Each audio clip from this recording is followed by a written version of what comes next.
Hi, I want to welcome you all to this recording that's part of a larger series offering mental health and suicide prevention information, support, and resources in response to the global pandemic.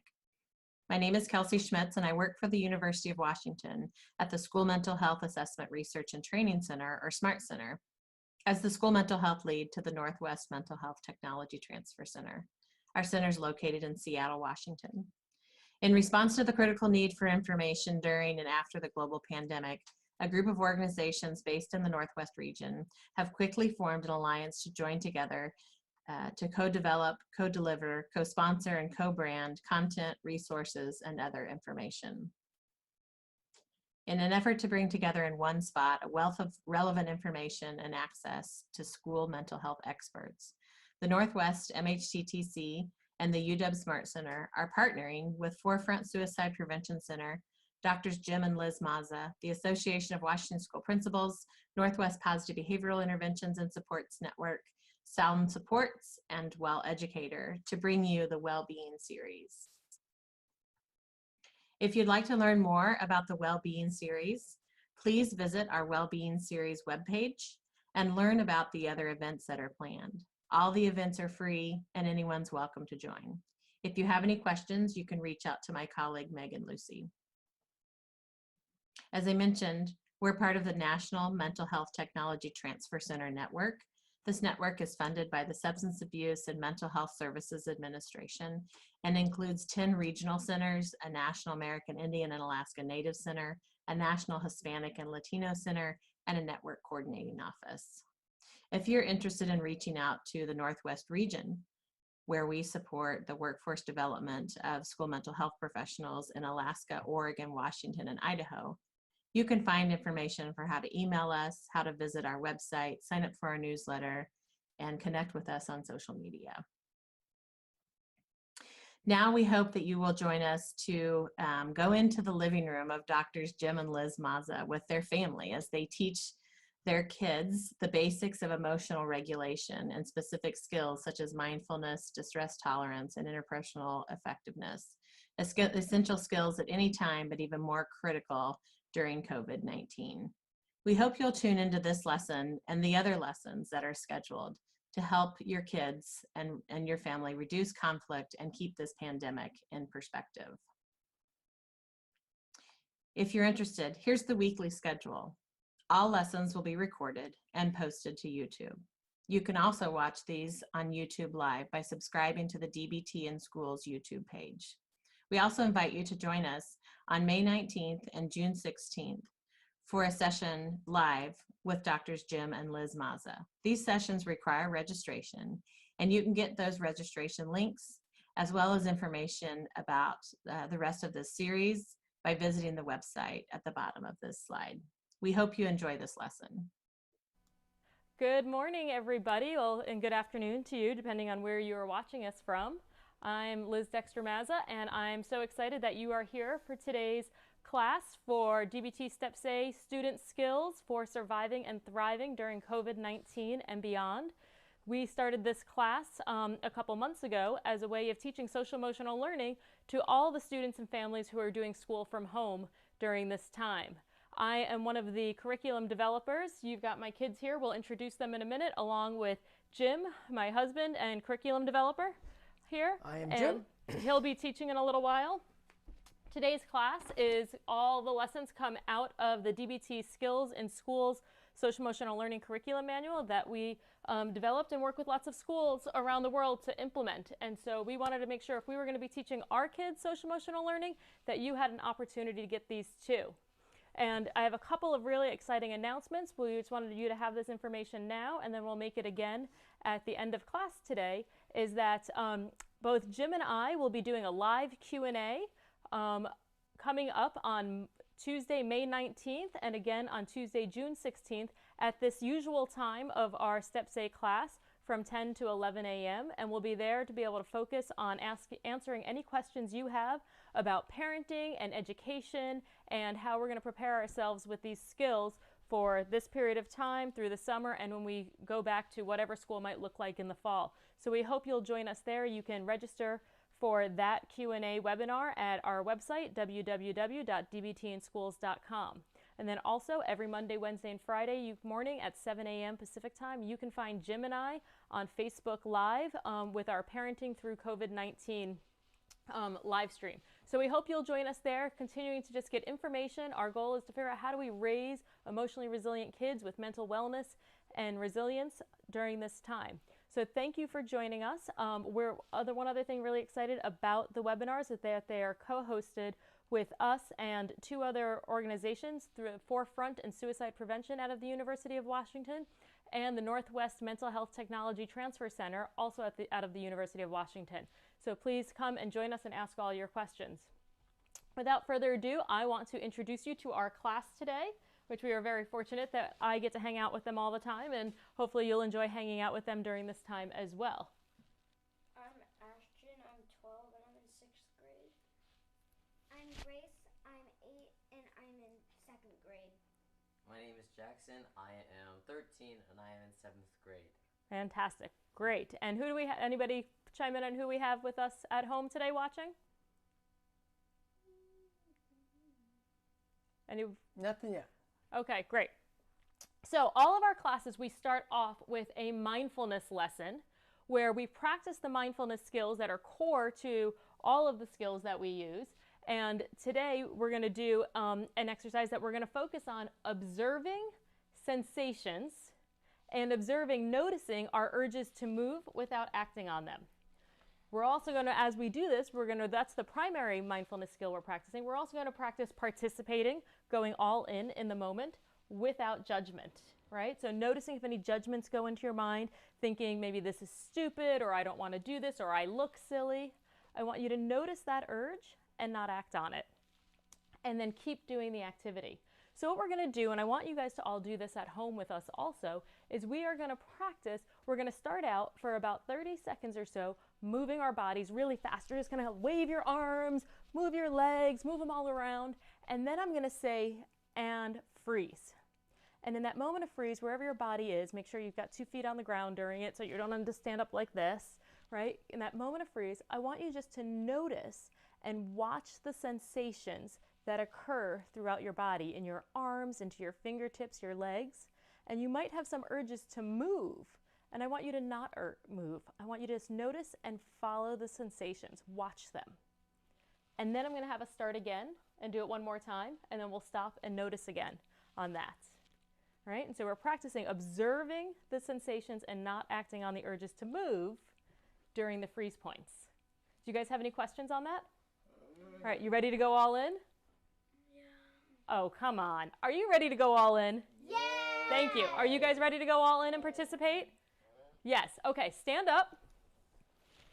Can I join? Yes, absolutely. All right. Okay, you just got to not be right in front of the camera. There All we right. go. All right, so ready? Get yourself in kind of mindfulness, wide awake. All right, and when I say go, we're going to just move our bodies until I say stop, and then we're going to freeze, and then watch that, and then we'll go again. Okay, are you ready? Mm-hmm. And begin.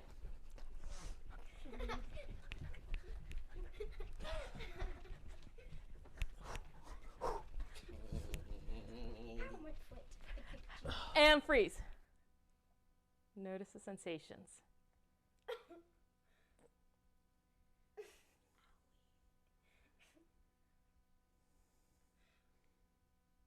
And go again. Oh my god. Move, move, move.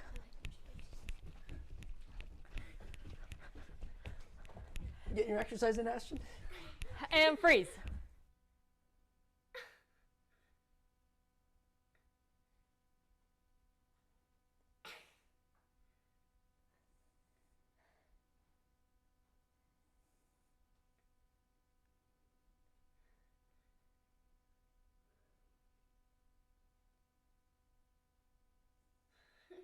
And stop. Have a seat. Okay, everybody. So, wiggle your bodies a little if you want to. All right, so now let's practice describing, one of our mindfulness skills, describing non-judgmentally what you observed during that exercise. What did you notice? What did you observe? Jackson. My arms got tingly. So lots of tingles throughout your arms. Felt good. You felt, so you noticed some joy. You liked that sensation of all the tingles. Okay. I felt a mix of tingles and tickles. Tingles and tickles. Okay. And where did you feel those? My limbs. In your limbs. So in your arms, your hands, and your legs? And the butt. And your bottom. Okay. And Ashton, what did you notice? What did you observe? I wanted to move. During the freeze spots? Right. So you like... Legs were sore. Okay, so you noticed those urges to move. And you guys type in what you saw, felt, and observed at home. So you noticed the urge to move during the moments of freeze. And did you act on those urges at all during it? No, you were able to completely stay still? No. No, so you did act on those urges. Just a little bit. So a little bit, but noticing, like, did you notice you had the urge before you moved? Right? And so that's exactly what we're practicing here, right? Sometimes we don't even notice that our urge goes into a behavior so fast that we don't even do it. So what's the reason why we would practice something like this? Why is this a mindfulness exercise that's important to our lives? Like, why would we do this? Like you can't do something. Just like being mindful of that. So being mindful of noticing that urge to move? Is that what you're saying? Yeah. Okay. Any other thoughts on that? Well, that's exactly right. Like the fact that you moved and then you noticed like, oh, I'm moving, freeze again, right? Is that what you were saying? Yeah. Right? That it went so fast from, oh, all of a sudden I'm moving and I didn't even notice the urge. The reason we practice this exercise is to give us opportunities to practice noticing that urge to do the behavior, move, before we actually do it. It's that pause between the urge and the behavior. The urge to do the action and the action. Does that make sense? Yes. What kind of observations did you guys notice at home and for you doing this exercise? I see somebody they noticed their heart pumping. Holding my breath. Holding your breath during it. Like, oh, maybe you realized, oh, I'm not breathing and I need to breathe. Yeah, people are saying that they were all in during that exercise. That's great. Fully Excellent. participating. Great. So this is something I want you guys to practice at home, and we'll keep practicing it here because this is so important for us when we're trying to manage our behaviors to feel a little bit more in control, is when we can notice that urge and then choose if we're going to act on it or not versus the urge just taking us. And that's going to lead us into what your dad's going to teach us today about the skill of mindfulness of current emotion. Thank you, and take it over. All right. Watch yourself there. All right. So, good wiggle exercise. I like it. So that we're going to start. So, here's what I want to do before we begin is kind of give our audience here a perspective of where we are now. So, Liz, when you get set, can you give me that next slide here? So, we're on our last emotion regulation skill. All right. And so, we are on remember we talked about our dialectic, our triangle. We have acceptance, right? Validation and change here, right? And so, this is over here on the change side, and we're under emotion regulation, right? So it's the last one, it's the wave skill. And so we're trying to figure out ways to help us reduce the severity of our emotion. Liz, you can go down to the next one. Great.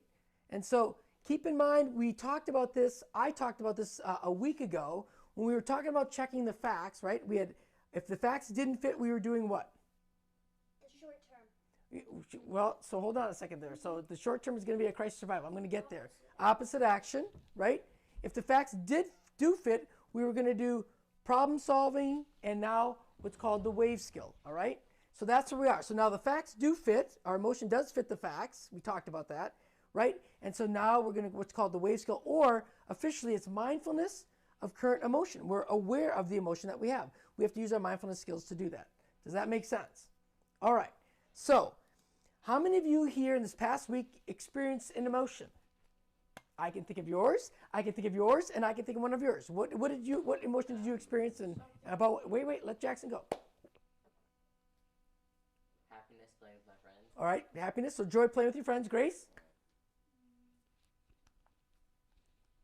What do you think? Can't think of anything? How about when no one went out to recess with you? What emotion was that? Lonely, sadness, right? So, yep. And then Ashton? Math homework. Math homework, and that gave you what emotion? Anger. Anger. Good. So here's the thing about emotions, right? Emotions come over us like a wave. They only last 60 to 90 seconds. So why is it that you can be mad at math for so long? Because you kept thinking this was Thinking about the same thought. right, and you kept saying this is stupid, I don't need to know this, right? You kept firing it and firing it, right? So that's important. Grace, when you were having that experience with nobody coming out to recess with you, you were like, this isn't fun, this is lonely, this is, I don't like this, right? You started then blaming others. Does that sound familiar? Yes? Okay. They come over us like a wave, all right? So we can feel like a wave, because we've all played at the beach before. A wave builds, it peaks, and then it just dissipates, right? It goes back. It breaks and then goes back, right? So what we're going to try to do here is when the emotion fits the facts and we cannot solve the problem, what we're going to do is we're going to then ride out the wave, right? We're going to surf it, you can boogie board it, and you get to skimboard it, okay? So that's how we're going to do this, all right? So when we have emotions, and this is Grace, I'm getting to your point, when we have these emotions that are really strong and it's above 65, what are we supposed to do? Is it wave skill time or is it something else? Crisis survival skills. Grace, 1 for 1. All right, that's right. And we learn the skill of accepts, right? So why not just do accepts all the time when it's math, when it's you're feeling sad because no one's playing with you at recess, and when you've got people playing on Xbox with you. Why not just do accepts all the time? That's when it's above 65. It is above 65, right? That's And if it's effective, why not just do that? Why not just keep pushing it away and pushing it away?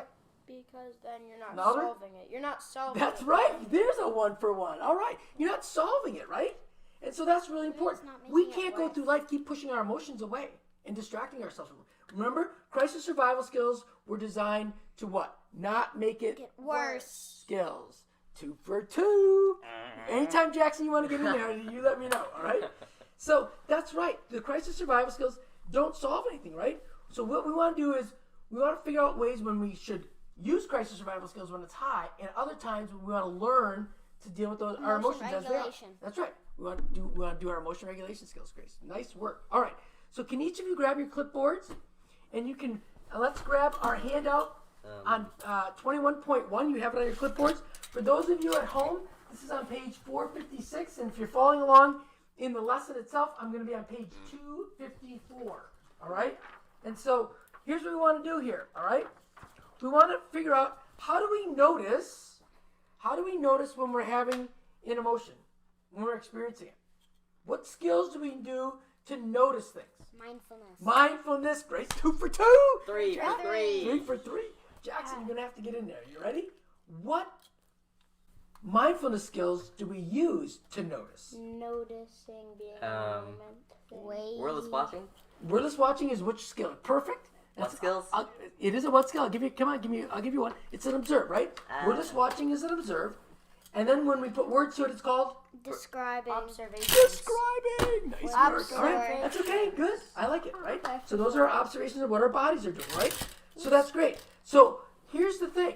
When we have an emotion and we're observing and then we describe it, what are we going to observe about that emotion? What kind of things happen when we're in this emotion? And Ashley, I'm going to turn to you because it just happened recently because you worked really hard on your math and it was a struggle, right? And it was all wrong. Well, it was difficult, right? So I won't say that it was all wrong, right? So here's what kind of things were happening in your body? What did you notice?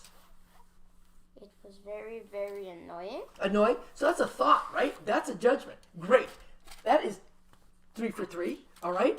What else maybe did you notice when you were having joy with playing an Xbox? That I got to see with my friends. And then when you had to leave, was there like a bummer, or was it like, yeah, that's all fine, I can go? What was it? Oh, it was mostly they left and they said they'd be on later. Okay. So did you have some urges to want to keep playing if they were playing? Yeah. Okay, good. I'll take that as a 3 for 3. 2 And then for 2. Grace, when you didn't have anybody playing out at recess with you, right? And that was a real bummer and you were sad. What was your body telling you? What did you feel in your body? Where was it that you were feeling that emotion? Well, I know the place where Louder? I know the place where all my emotions are held. Where's that? The amygdala. The amygdala. Yes, they are. I'm wondering though, in mindfulness in here, where do you feel some of those emotions? So it's important for us. In your gut. Could be in your gut, right? sometimes when you feel joy and love, though, it can be in your heart. So we experience emotions, the sensation of those emotions in different places, right? Why is it that we tend to want to get rid of our emotions or push them away? What are you thinking there? They can make stuff worse. Say that again, Jack. They Hold can- on, Ashton. They can make stuff worse. They can make stuff worse. Yeah, we can make things worse a lot, right? You can. What is that? Go ahead, Ashton. You can make like decisions without thinking. Make decisions without thinking. That'll make it worse. You can Correct. get overwhelmed by them. Overwhelmed. Good. So everybody's up here cognitively. I like that, right? And I'm wondering though, what is it about emotions that we don't like? Is it the thoughts or is it No, actually it's the action. feeling. it is the feelings? Ashton heating up. All right. So and Jackson, you're right that we have those emotions give us action urges, and we're going to talk about that, right? And so that's important. So Liz, if you can go to the next slide for me. Yep, next one. There. We have this inside the body experience, right? So the idea that we have these sensations, that's what we're talking about, right? That they give us an urge inside the body to do something. For Ashton, for you, it was like, I want to get rid of this anger and frustration about doing math, right? Because you could push it away, right? I want to get rid of them. Grace, you had urges to cry and be upset, right? And blame somebody for not playing with you. And Jackson, you had this urge to want to keep playing, right? That's why sometimes it's really hard to get off some of these video games because the urge and the emotion is, I want to keep playing, right? We can have those urges and not act upon them, right? And so, yeah, go ahead. Because someone else saying at home that they also notice that their emotions make them feel really uncomfortable and they don't like it. Beautiful, exactly. We don't tend to like the physiological sensations that we get. What does that mean? So physiologically means what your physical body is saying to you, what it's communicating to you when you have that emotion, right? So Ashton, it might be like if you get a test back, right? So when you got your science grade back and it was a really good score, you had that sensation of really being excited, super happy. Matter of fact, you were jumping up and down the hall numerous times, right? It was just fantastic, and you couldn't wait for mom to come out of the office to celebrate with her, right? That's an urge, right? And you're acting on it. We can have that urge to jump around and celebrate and not do it still. And we can also have if it's like one of our negative emotions, we can have the urge, the sensation inside of us, right? Inside of our bodies, and not act on it, right? So it's like feeling shame or feeling guilt. We don't have to act on those things because we just learned about when they fit the facts and when they don't. So in this situation, and Mom, go to the next slide, please. Perfect. Just stay there. All right? And so when we have those urges to do things, we want to make sure that we're checking the facts, right? The facts fit the situation, the emotion fits the situation, and then what do we do now that it's one of those physiological things? We got to learn to sit with it. We're going to learn to surf it, right? We're going to let that emotion come in, peak, and slowly go out. And so one of the things I want to say to the group at home here was that Ashton last night did a fantastic job of working really hard when he was frustrated and upset and angry at having to do so much math work. And it started to dissipate, right? And when you started firing up and saying, oh, how crazy this is, and you were so annoyed, it got worse and worse again. The peak came again, right? And if you started doing some of the problems, it would go away. And so I wonder if that's happened to anybody at home here, where you've noticed yourself or your kids having these emotions peak up because they're thinking about thoughts that are judgmental, and then having to wait for them to go down. So I want you to think about some of the emotions that you might have. All right, so let's read. And just also one thing, we have some questions about Yeah. how do you address the idea that some emotions are bad? Right, and so all of our emotions are actually neutral. All right, none of them are bad, none of them are good.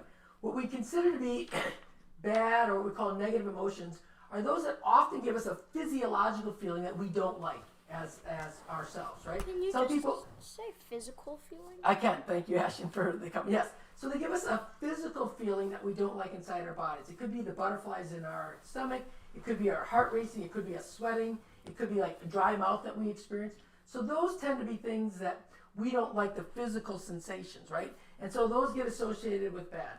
At the same time, the happy emotions, or what we would say positive emotions, tend to give us feelings that we do like. So we tend to hold on to those more, right? We want to hold on to those more. And so that's what we mean by good and bad. Really, though, technically, all emotions are adaptive, and none of them are good and bad. They're all neutral. They just give us information, right? They communicate information to us, to others, and they motivate us to move. Those are the three functions of an emotion. They're all important to us. And okay? some may have come along with more uncomfortable feelings, and the others more comfortable feelings. Right.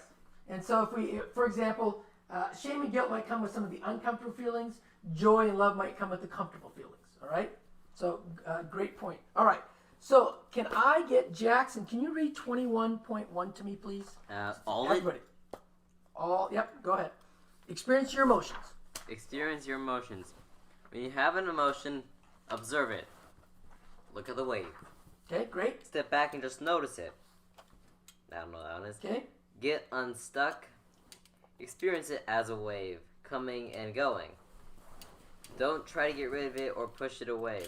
And don't try to hold on to it. Right. So here, has anybody ever tried to stop a wave from coming? I can tell you Grace has done that numerous times. I can tell you a couple of waves have knocked Ashton off his skimboard, right? We can't stop those waves, right? And so this is the same thing with our emotions. We shouldn't stop the emotion because it fits the facts, all right? We want to be able to experience that wave. And it's taken Ashton and Grace and even Jackson a while to learn how to skimboard a wave, right? It takes time, just like it's going to take us time to learn how to deal with our emotions and to tolerate them, all right? And so, really good point. So I want you, Ashton, I want you to think about you in math yesterday when you were trying to push it away and push it away. Did it solve it? No. Did the emotion go down? No. No, not in the long term, right? In the short term, you might have not, you distracted from it. You used your accept skills, you distracted with a wise mind, right?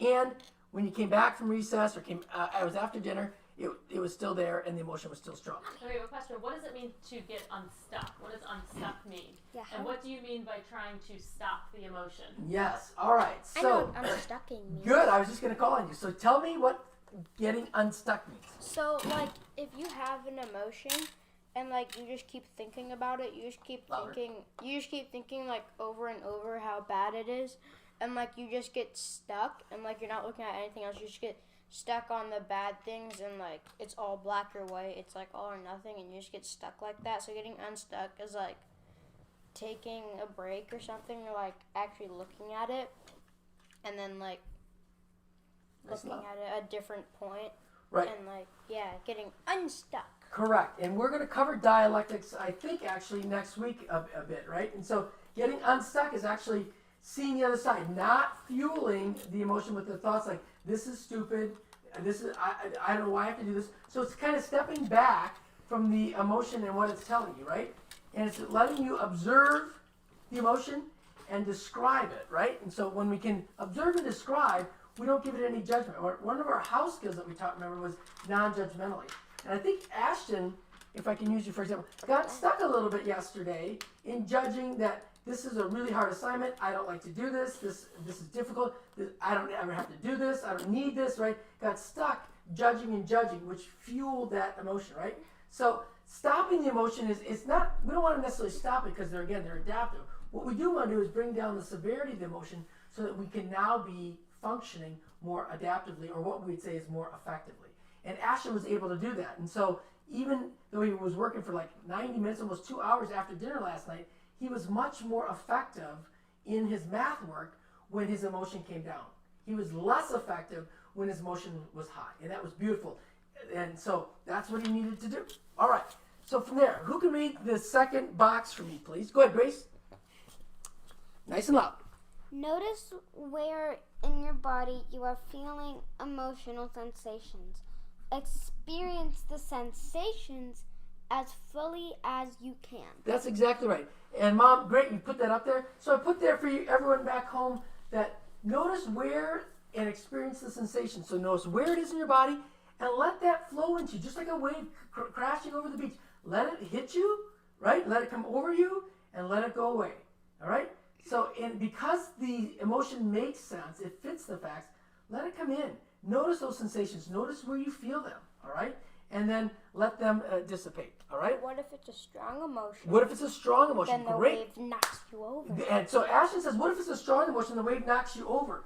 What skill should we be doing? Not wave skill. Opposite action. Not necessarily, because the opposite action Crisis says survival. crisis survival. We get ourselves away from the wave at that point, right? Because we're not ready yet. Mhm. And let that distract ourselves so the emotion comes down a bit. And then, if it still fits the facts, Yeah. we can then put ourselves into further on the beach and put ourselves into the sand. All right? Daddy, And we brace ourselves, right? And that's okay, right? Yes, Grace, you have a question. are we going to do the steering contest? We are. It's just, activity? not yet. So I'm going to get there, right? So notice your urge to want to do it. I love that you want to do it. And stick with me here, all right? Ashton, can you read the third box, please? Remember, you are not your emotions. You don't need to act on a feeling. Remember times when you have felt differently. Right. Remember times when you felt different. Here's what's important about that, is that we often think that our emotions identify who we are, and they don't. Emotions just come and go on us, right? And so what we want to do is not give in and have to act on that emotion urge or that action urge that we have. And so emotions don't define who you are, all right? When we can become effective in dealing with our emotions and coping with them, then we get back to our long-term values and our identity of who we are. We get back to our wise mind, and that's really important. All right, Jackson, I'll let you read the fourth box. Don't judge your emotions. Radically accept. Is that another skill? Radical acceptance is another skill that we covered, that we're going to cover a little bit more detail in a week and a half, so that's good. Radically accept an emotion as part of you. Invite it home for dinner. Name the emotion. What? Practice willingness to experience the emotion. Where did we hear about willingness? Remember willfulness and willingness? Willingness is this way or this way? This way. Yeah, This it's not way. this is willfulness, right? Crossing our arms. It's you get stuck. Woulda, coulda, and shoulda. Remember? Coulda, woulda, shoulda. Right? It shouldn't be this way. I shouldn't have this much homework. Stop Everybody shitting on should come out yourself. and play with me at recess. Yeah, no shooting on yourself. Versus like Stop this. shooting on Yes, yourself. that's right. We do a lot of shoulding, right? Woulda, coulda, shouldas, right? And Mom always likes to say that's shoulding, right? And so here's what's important about that, is that what we want to do is not judge ourselves for having that emotion. It's really important. All of us are going to have painful situations. Remember, pain is inevitable. Suffering Is optional. optional. Nice, 5 for 5. Nice work. All right. So I love that. Okay. So what we want to do here is now an exercise that's going to put you, hopefully, in a little bit of an uncomfortable, giving you uncomfortable sensations. All right. So I'm going to explain the exercise and then we're going to do it. I want everybody to find a partner. Hopefully you have a partner at home there. We're going to stand up, and with your partner, I want you to stand about 12 inches to 18 inches apart, facing each other. And when the exercise begins, I want you to look and stare into the other person's eyes. Not laughing, not blinking, don't make any facial motions there. I want you to notice the sensations that you have inside. I want you to notice the urge you have to maybe look away, or to laugh, or to break the gaze. And simply notice it, all right?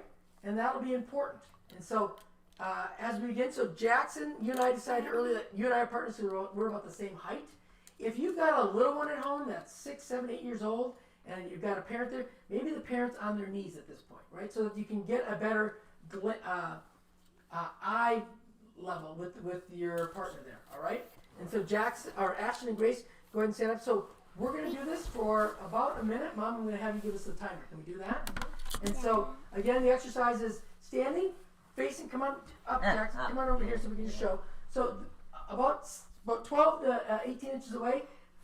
Bend down a little bit here. So facing each other, right? And so what we want to be able to do is then we're going to, when the exercise begins, we're going to stare at each other, just looking directly in the eye. I want you to observe the sensations that you have, either inside your body, in the thoughts that you're having, and we'll discuss them when we're done, all right? So everybody stand up. Daddy, You can be in our mindfulness, but you have a what if question? your eyes get dry or If your eyes watery? get dry, Grace says, what happens if your eyes get dry? Go ahead and blink, that's okay, right? What you don't want to do is keep them closed. The idea is to stare into the person's eyes for a minute, as long as you can, all right? And just notice in the reactions you have. Grace and Ashton, you're going to have to get a lot closer together. Little too close. No, come back. Come back. No, Ashton, you can stand up straight. It's okay. You guys are close enough in height. All right? So, step 1, be in our mindfulness position, about feet, about shoulder width apart. Step 2, let's take a breath. And step 3, stare into your partner's eyes. Begin.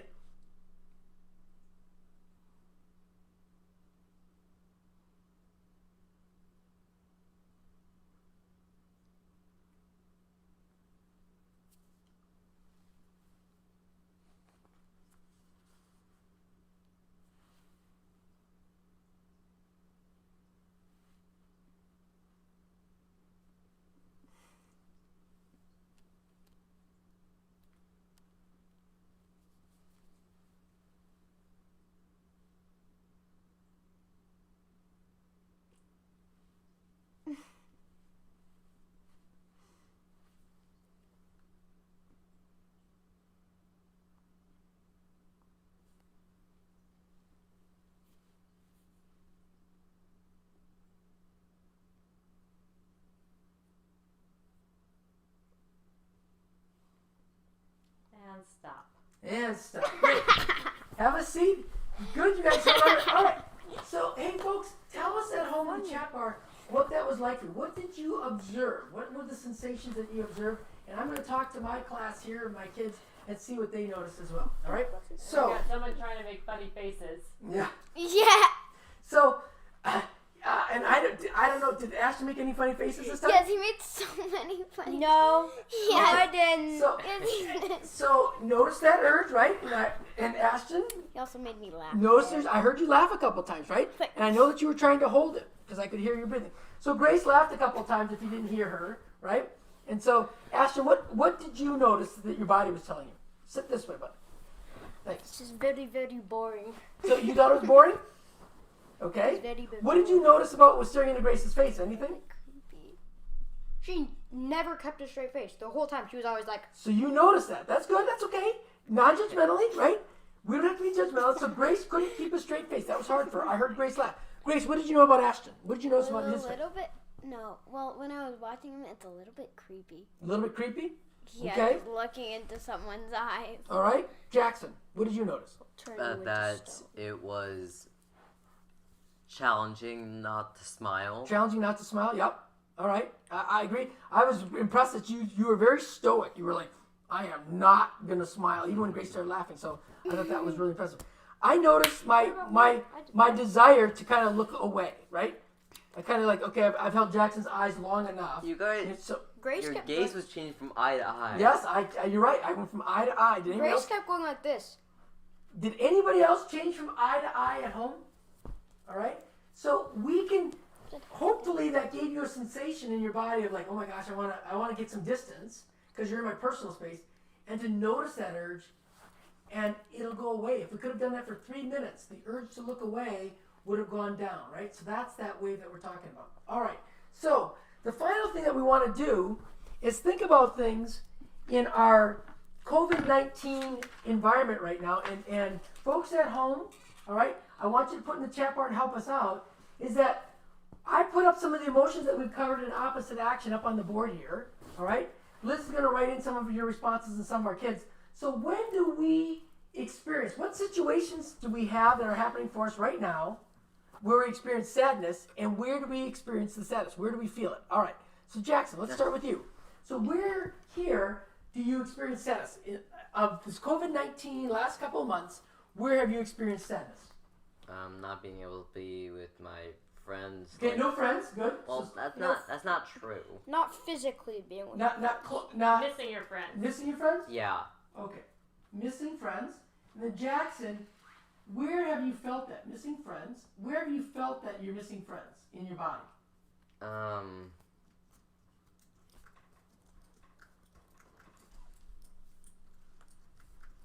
Where would that sensation be? I actually don't know. Somewhere, well, is it in your gut? Is it in your arms? Is it in your heart? Where do you think it is? Probably in my gut. Your gut? Okay, kind of an emptiness then? Yeah. Okay. Depends fair. how sad you are. If you were like crying, I'd say in your mouth. Okay, Because so the tears are salty. because you're sad. Okay, that would be good. Grace, you want to add anything here to sadness for COVID-19? What situations? I can think of one for sure. Happened in March. I had an isolated birthday. Yes, a birthday party, right? We couldn't have the birthday party that you wanted, right? So the birthday party. And Grace, where did you feel that? I don't count. You too, Ashton, but I was asking Grace. We had both Grace and Ashton had birthdays during COVID so far, and so did Dad, for that matter. So, where did you feel it? So missing friends, somebody else had said, makes them feel sad, and they're not sure how to notice it in their body. Right. Maybe it's just an emptiness, right? Yeah.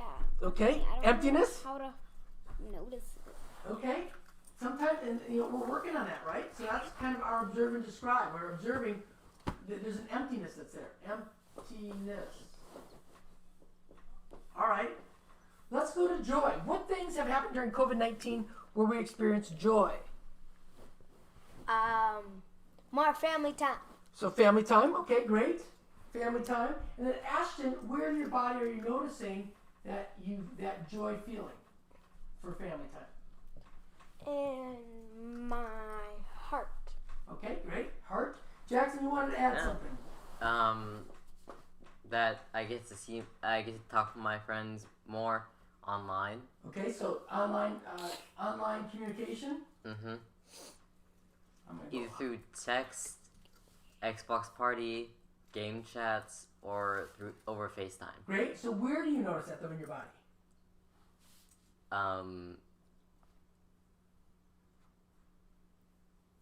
Just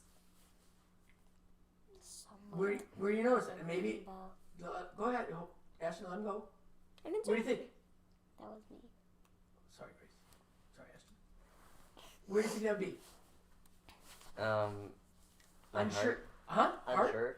Not sure. I'm not And sure. so again, maybe we need just some work on where that is, right? So that might be just more developing of our mindfulness exercise, our mindfulness skills, right? Observing where that is, being more aware of it, and trying to figure out where you feel that. Okay, what have we heard from back home? Yeah. What do we have? Well, during that exercise, we have several people who noticed that they experienced connection and felt love in their heart when connecting through eye contact. Yes. So we can ask also, like, that joy, and for both joy and love, where did you notice that in your body during that exercise, for Right. those of you who experienced that? Right.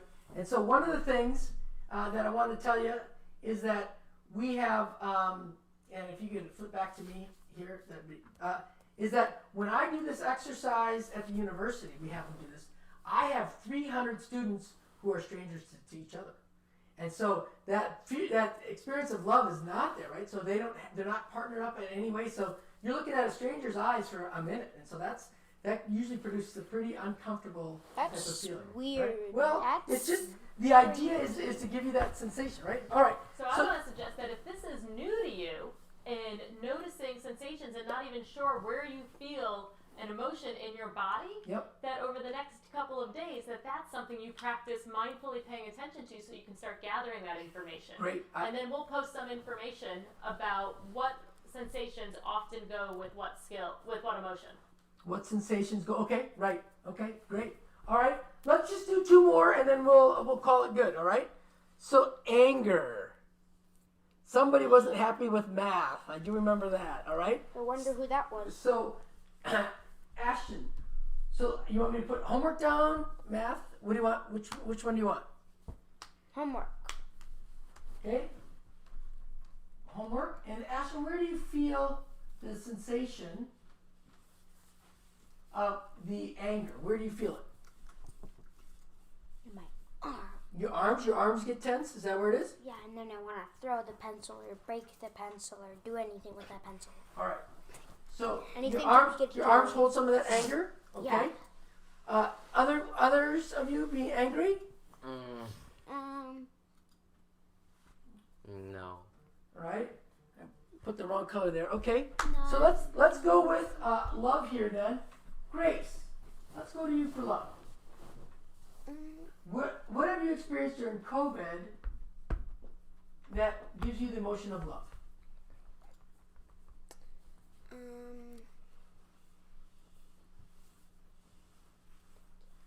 Think of anything?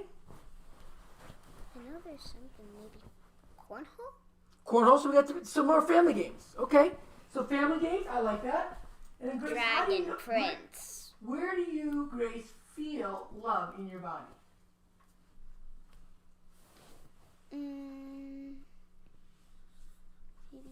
my heart or my Heart? chest. Heart and chest, okay.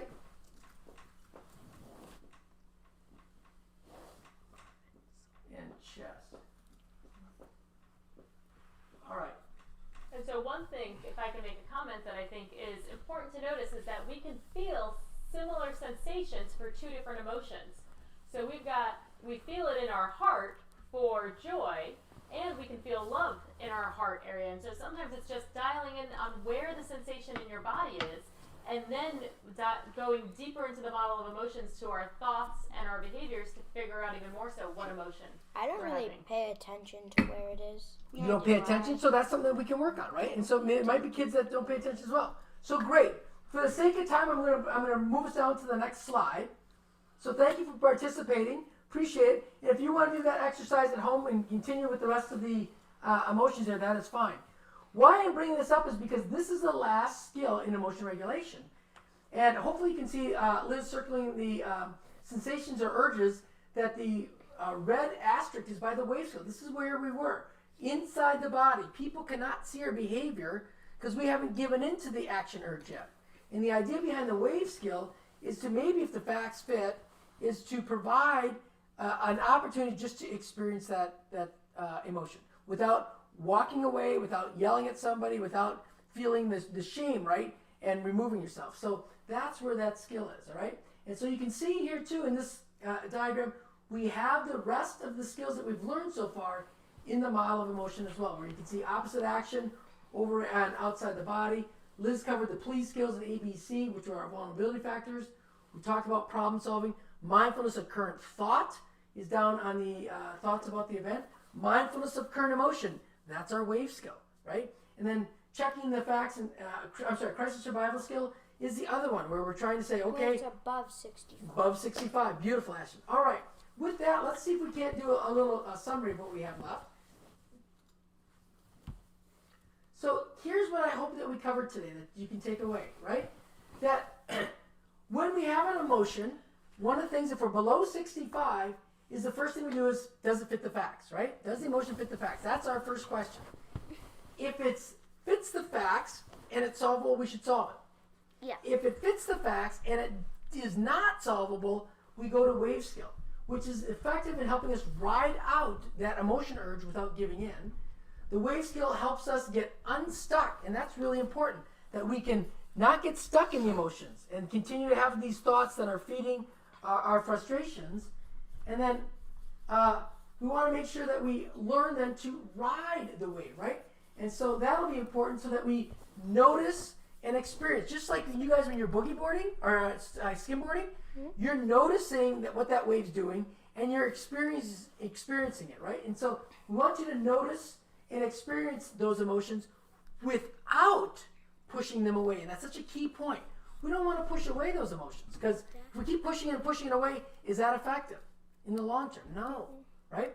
And so we don't want to do that, right? We don't want to avoid those emotions. And so be like a surfer, boogie boarder, or skimboarder. With that, thank you for being here. You guys can say goodbye. Bye. And Bye. Make sure to subscribe. make sure to subscribe, Ashton says. We appreciate your time. And Go skillfully, and we will see you on Thursday. Take care. remember the Q&A on the days. Okay. Yep. Last announcements again. Just we're having a Q&A May 19th and June 16th, 10 a.m. Seattle time or Pacific Daylight Time, and then we'd love to see you on Facebook Live Monday, Wednesdays, and Friday mornings at 7 a.m. Great to see you, and take care.